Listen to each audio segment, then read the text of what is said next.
There are moments that stop you cold, as if the world has slipped off its axis. Not because of some sudden accident, but because the very person you trusted most looked you in the eye and hurt you deliberately. The blow leaves no bruise on the skin, yet it cuts deep into the place where trust and safety once lived. And in that instant, the real question isn't, why did they do it? But, who will I allow this to turn me into? Stoic philosophy doesn't teach you to pretend you feel nothing. It teaches you not to let emotions become the unseen driver of your life. You cannot stop others from causing harm, but you can choose how you rise, not with shouting, but with a calm no insult can touch. When you understand that your greatest power lies in how you respond, not in anyone else's hands, you begin to reclaim your freedom. Today, we'll look deeply into how to face those who intentionally hurt you while preserving your essence and your peace. 1. Standing firm against deliberate cruelty. When someone intentionally tries to hurt you, the human instinct is often to react sharply. Anger surges, your heart races, and the urge to strike back to defend yourself arrives almost instantly. But for the Stoic, this is precisely the moment that tests the strength of one's inner core. They understand that if they allow themselves to be pulled into the storm of emotion, they not only lose their calm, but also hand over to the other person exactly what they wanted, control over your mind and actions. Deliberate cruelty is rarely about causing pain alone. It's about provoking a reaction, proving they can unsettle you. The moment you erupt, you've confirmed it for them. The Stoic does not seek to deny or suppress emotion. They acknowledge the hurt, they acknowledge the anger, but they place a deliberate distance between feeling and action. That space is where reason steps in to lead. Holding steady in such moments isn't about becoming unfeeling. It's about remembering. You still have the power to respond in a way that doesn't destroy your dignity or values. To stand firm is to refuse to be pulled away from your principles simply because someone wants to unbalance you. Deliberate cruelty often hides in subtle forms: a loaded comment, a condescending glance, a calculated act meant to trigger you. When facing it, the most important thing is to avoid being drawn into the mental game the other person has set. To do this, the Stoic reminds themselves that their worth does not depend on how others treat them, but on how much self-mastery they maintain. The less you react on impulse, the more you keep control of your own narrative. Marcus Aurelius once wrote, "If you choose not to be harmed, you won't feel harmed. If you don't feel harmed, then you haven't been." Beneath this simple line lies a profound truth. Harm comes not only from what others do, but from how we interpret and allow those actions to affect us. When you claim the right to interpret, you reclaim much of your power. This is not denying reality, it is choosing to limit its influence. Standing firm against cruelty is also about protecting your core qualities. If you let impulsive reactions lead, you risk losing your composure, clarity, and sometimes your self-respect. But when you choose to remain still in mind, you send a quiet message. Your strength does not depend on outside approval or recognition. Such calm is not easy, and that is why it carries weight. Others may use words or actions to try to break you, but they cannot touch the part of you you refuse to hand over. When cruelty is meant to provoke, calm becomes a mirror that reflects it back. It shows the other person that their arrows have missed. More importantly, it keeps you from being pulled into cycles of retaliation and distraction. To stand firm doesn't mean to overlook everything. It means to choose your time and manner of response so you do not lose yourself. That is the power of one who knows their worth and refuses to let another's behavior define them. 2. The hidden reasons behind harmful acts. When someone deliberately harms you, The natural reflex is to search for a reason. We want to know why they did it, especially if they were someone we once trusted or loved. The mind starts piecing together clues from the past, trying to build a picture that makes sense. But Stoic philosophy reminds us that clear answers aren't always there, and that chasing them can trap you longer in the cycle of pain. The more you try to decode another's motives, the more you keep an emotional link to their actions, giving them space in your mind. The Stoic holds that not all harm has a deeper reason you need to uncover. Some acts are simply the product of selfishness, lack of empathy, or inner conflicts they themselves don't fully understand. If you pour your energy into analyzing and explaining it, you risk turning your life into a never-ending investigation, one that brings neither the relief nor the justice you hoped for. This is why the ancient thinkers advised, instead of asking, "Why did they do this?" ask, "What will I do with this pain?" Shifting your focus from decoding others to guiding yourself is a decisive turn. The true cause of harm usually lies beyond your control, but your response is always yours to command. When you realize this, you're less drawn into resentment and the hunger for revenge.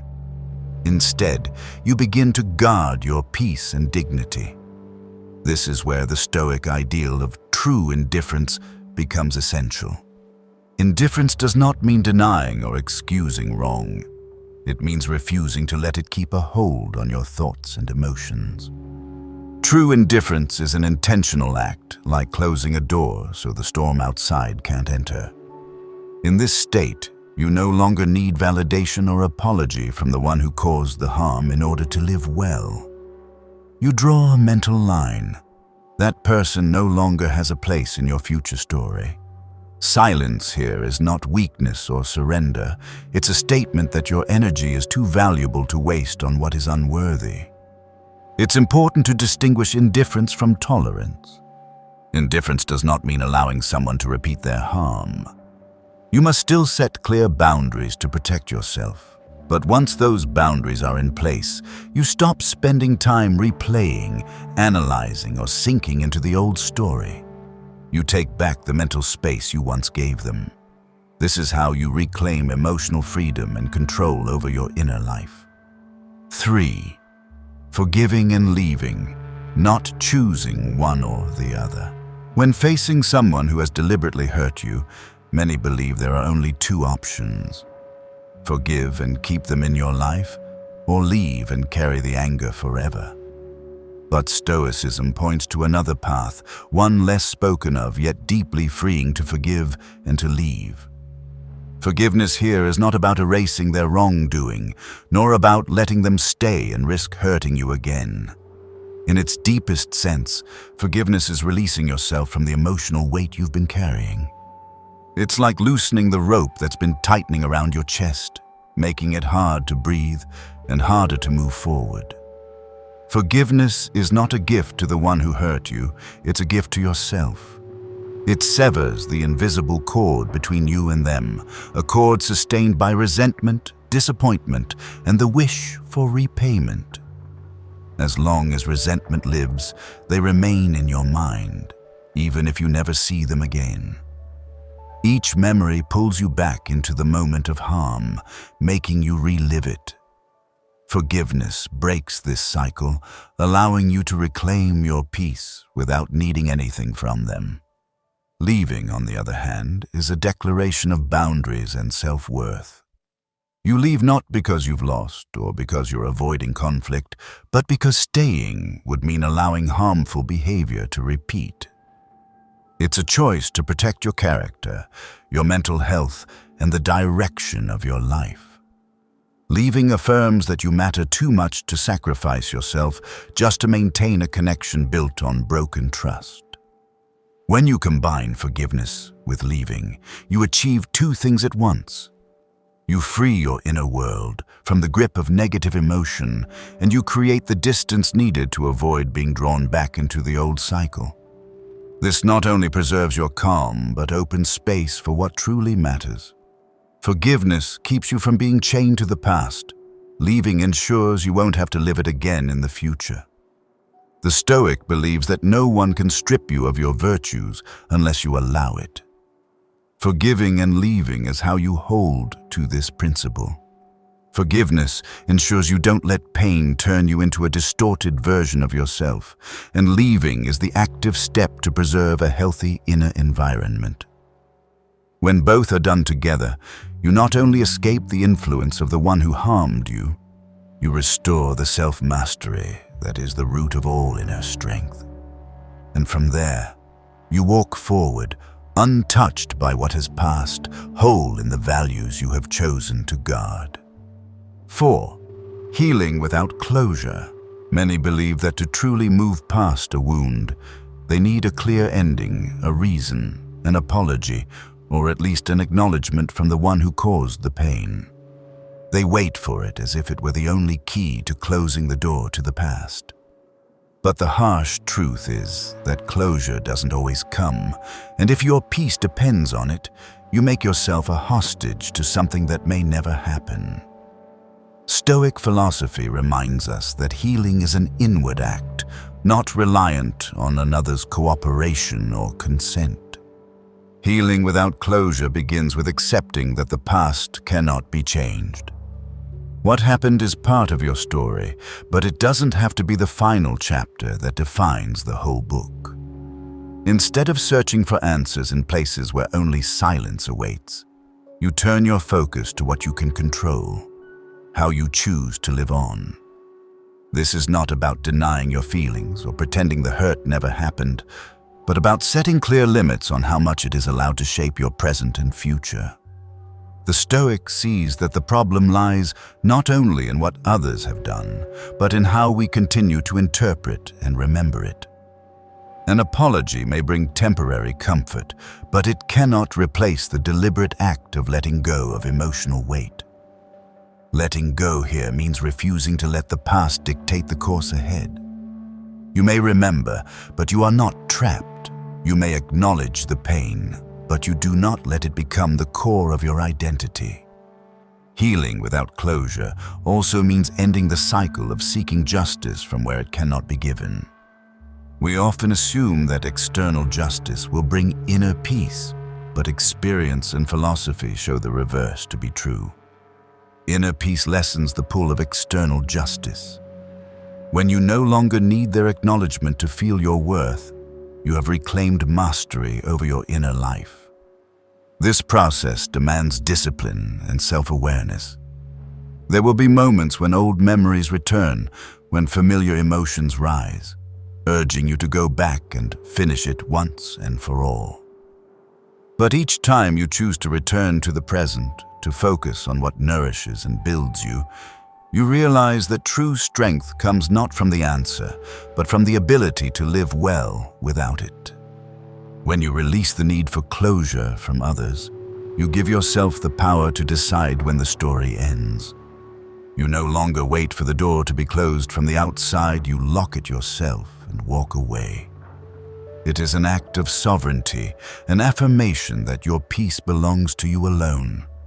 And that is when the real healing begins. 5. Moving forward without looking back. Moving forward is a deliberate choice, not merely the result of time passing. Many believe that if they wait long enough, the pain will fade and they will live as if they were never hurt. But time only heals when you know how to use it. If your mind keeps returning to the images, words, and moments of the past, no matter how many years pass, you remain stuck in place, trapped in a loop.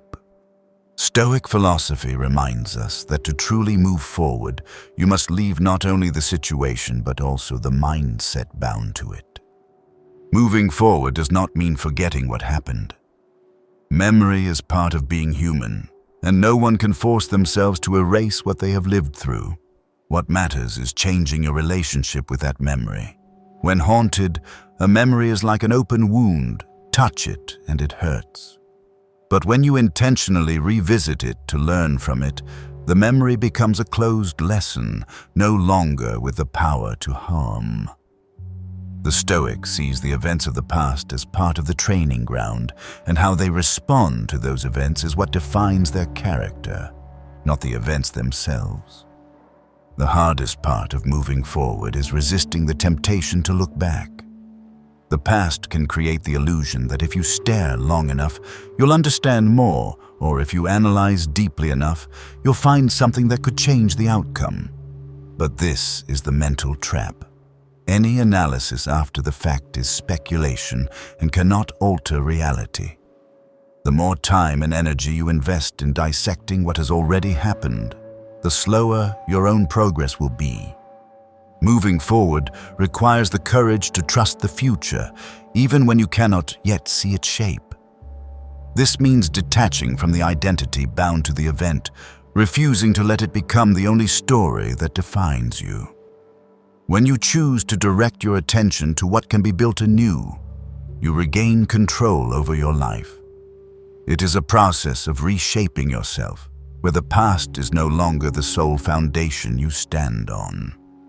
The Stoic believes that a person's worth lies not in how much loss they have endured, but in how they have used that loss to shape their next step. Moving forward is not simply leaving an old place. It is a commitment to live a life unhindered by what no longer exists. When you walk on without looking back, you are not denying what happened. You are declaring that it no longer has the power to guide your path. This is the essence of inner freedom, where you are no longer carried along by the old story, but are the author writing your next chapter. 6.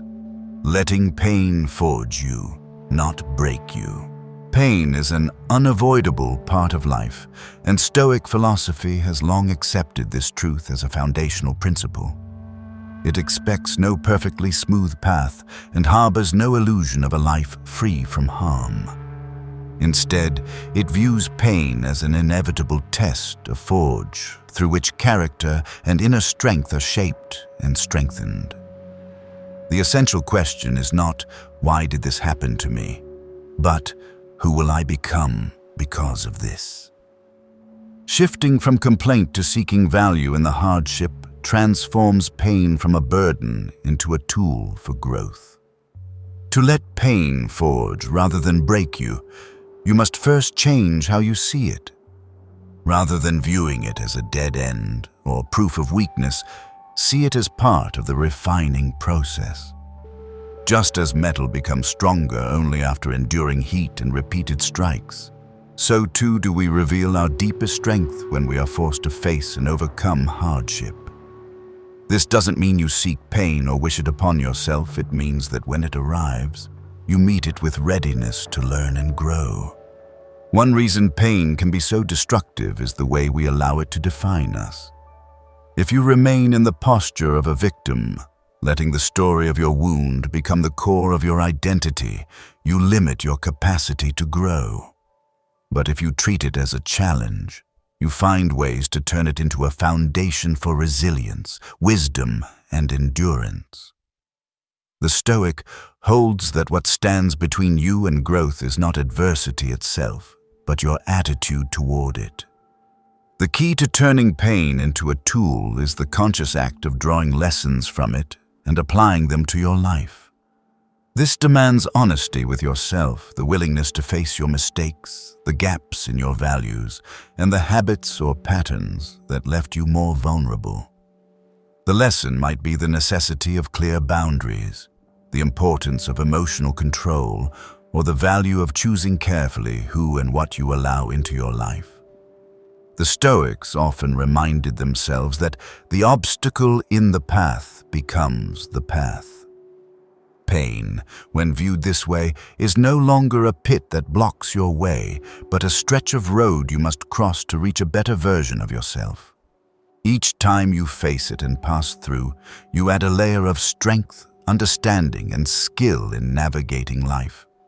And over time, what once brought you to your knees becomes only a marker in the long training ground, a testament to the fact that you chose to rise stronger, wiser, and more self-possessed. 7.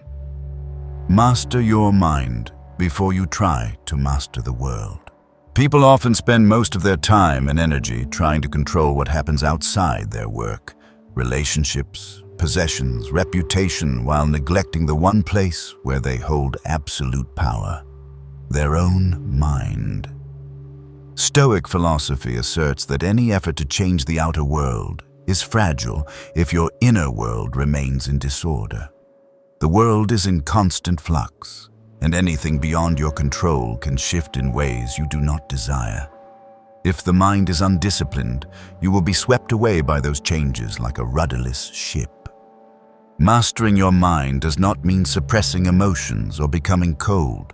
It means developing the ability to observe, analyze, and choose your response, rather than acting on immediate impulse. The Stoics emphasized that it is our judgments and interpretations of events, not the events themselves, that cause our suffering. When a situation occurs, you cannot erase it, but you can fully control the story you tell yourself about it. An untrained mind is like an untended field, where any seed, good or bad, can take root and spread. If you do not consciously plant seeds of healthy thought, fear, doubt, and prejudice will grow on their own. Conversely, when the mind is disciplined, you become its gatekeeper, deciding which thoughts may remain and removing those that bring only unrest and distraction. One key principle in mastering the mind is creating a pause between stimulus and response. This pause allows reason to intervene before emotion drives action. It helps you recognize that not every feeling reflects truth and not every thought deserves belief. In this pause, you can ask, is this really true? Does it serve my purpose in life? Does it reflect the person I want to become? To master your mind is also to accept that you cannot control every outcome, but you can control how you show up in any circumstance. When your mind is steady, you are less swayed by praise or criticism, less pulled by passing events, and less caught in emotional whirlwinds stirred by others. This stability is not indifference, it is the ability to maintain clear vision even in chaos. The Stoics regarded mastery of the mind as the foundation for all forms of success and freedom. When you can govern your inner world, you no longer depend on circumstances for peace. From this foundation, any attempt to create positive change in the outer world becomes more lasting, guided by a mind that is clear, steady, and unshakable. This is the quiet, yet enduring strength one can possess. 8. Rewriting what truly matters. After a major upheaval or deep wound, it's common for your entire value system to shift. What once felt like top priorities may now seem distant or meaningless, while things you once overlooked emerge as essential. This is the moment to ask yourself seriously, what truly matters to me, not in the eyes of others, but in the life I want to live? The Stoics warn that without asking and answering this question for yourself, you will live by standards shaped by outside forces, allowing your life to be steered from the outside in. Rewriting what truly matters is not simply about changing a few goals or rearranging your schedule. It is redefining the core principles you use to make every decision.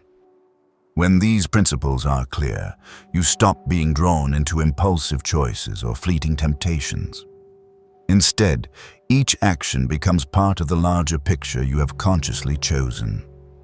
This clarity conserves mental energy, freeing you from constant inner conflict between what you want and what you think you should do. The Stoics stressed that a person's true worth is not in what they possess or achieve, but in how consistently they live by their chosen principles. Without clear core values, you are easily swayed by social expectations, family pressures, or comparisons with others. This keeps you chasing unfamiliar standards, and even if you reach them, they bring no real fulfillment. But when you rewrite what truly matters in your own terms, every achievement, big or small, feels right and aligned with the path you've chosen. This process demands complete honesty with yourself. You must face the reality that many things you once valued were simply products of habit, the search for approval, or fear of being left behind. Removing these from your value system is difficult but necessary for building a solid new foundation. At the same time, you must have the courage to adopt principles that challenge you, pushing you to grow even if they bring discomfort at first. Once your core values are redefined, you become less shaken by outside changes or judgments. Every choice, whether in work, relationships, or how you spend your free time, gains a clear direction. You no longer live to prove something to others, but to refine yourself according to the standards you have chosen. This creates a unique freedom. Freedom from the pressure to fit another's ideal, and freedom to be your truest self. The Stoics saw this as one of the most essential steps toward a meaningful and sustainable life. Once you rewrite what truly matters, you change not only how you live, but how you see yourself and the world. From there, every action becomes part of a path you've chosen, a path clear in purpose, free from borrowed values. 9. Setting boundaries with calm. Boundaries are not walls to shut you off from the world. They are clear lines that define who you are, what you will accept, and what you will refuse. Stoic philosophy views setting boundaries as an act of virtue and reason rooted in self-respect and the desire to maintain harmony in life. Without boundaries, you are easily drawn into situations that drain your energy and erode your values and principles over time. To set boundaries with calm is to establish limits not out of anger or resentment, but because you understand what preserves your peace and what destroys it. Calm here is not merely a gentle tone or polite manner. It is a stable mental state, unmoved by others' reactions. You present your boundaries as a simple declaration of how you choose to live, not as a threat or a tool for control. A clear boundary is always backed by consistency. When you say a certain behavior is unacceptable, you must show it through action, not just words. This does not require cold rigidity, but steady resolve, the willingness to defend your limits, even when it may cause discomfort for others. Such consistency sends a strong message. You respect yourself enough not to allow others to violate the principles you live by. The Stoics believed boundaries are essential for maintaining healthy relationships. They keep affection free from resentment or the feeling of being used, ensuring that giving comes from willingness, not pressure. Boundaries also filter out those who do not respect you, leaving only those willing to meet you on equal terms. Setting boundaries with calm also prevents you from falling into extremes, either letting everyone overstep your limits or shutting yourself off completely. When set correctly, boundaries don't isolate you. They create space for genuine connection. They form a safe framework in which you can show up fully and kindly in relationships, knowing that kindness does not mean accepting harm. When you can draw boundaries without raising your voice, without defensiveness, simply with clarity and consistency, you practice a quiet form of strength. It is the strength of someone who knows their worth and refuses to let others decide what is allowed in their life. And when your boundaries are guarded with calm, they become the foundation for a life that is stable, ordered, and true to the person you intend to be. 10. Living with meaning without an apology. One of the greatest temptations after being hurt is to wait for an apology as a condition for living fully again. It's easy to believe that only when the one who caused the pain admits their wrong and shows remorse will the wound truly close. But Stoic philosophy teaches that placing your peace in someone else's hands is giving them a power they do not deserve. External justice does not always arrive, but internal justice, the deliberate reordering of your inner world, is always within your control. Living with meaning without an apology begins by letting go of the need to be validated as right or acknowledged as wronged. The meaning of your life does not come from others affirming your worth, but from how you choose to live each day, regardless of whether they see it or not. When you stop waiting for that recognition, you free yourself from the chains of resentment and expectation. This requires directing your energy toward what nourishes and builds you, rather than pouring it into endless waiting. You begin focusing on doing what brings value to yourself and others, even without acknowledgement or thanks. Every act of kindness, every step toward your goals, becomes proof that you do not need anyone's permission to live a life worth respecting. The Stoics saw this as one of the highest forms of freedom, the freedom from depending on another's attitude or action to decide your happiness. When you choose to live meaningfully without an apology, you affirm that your path and your presence in this life are determined by you. And it is precisely this freedom that leads to a life that is full, steady, and unshakable. To me, these principles are not merely theories or philosophies to be admired from a distance, but practical choices that anyone can apply in daily life. I believe our greatest strength lies not in controlling others or circumstances, but in maintaining self-mastery and dignity even in the most unjust and difficult moments. When you choose to forgive yet still walk away, when you release the need for closure, when you set boundaries calmly, and when you continue to live meaningfully without an apology, you prove that you are not defined by the actions of others. You stop living in reaction and instead live intentionally, shaping life according to your own values. This not only brings peace, but also builds a quiet, steady strength that keeps you grounded through any trial. And I believe that if more people could develop this ability, the world would feel lighter and far less harsh. If these reflections have given you a sense of understanding or a new perspective, please like, subscribe, and turn on notifications so you won't miss the next content.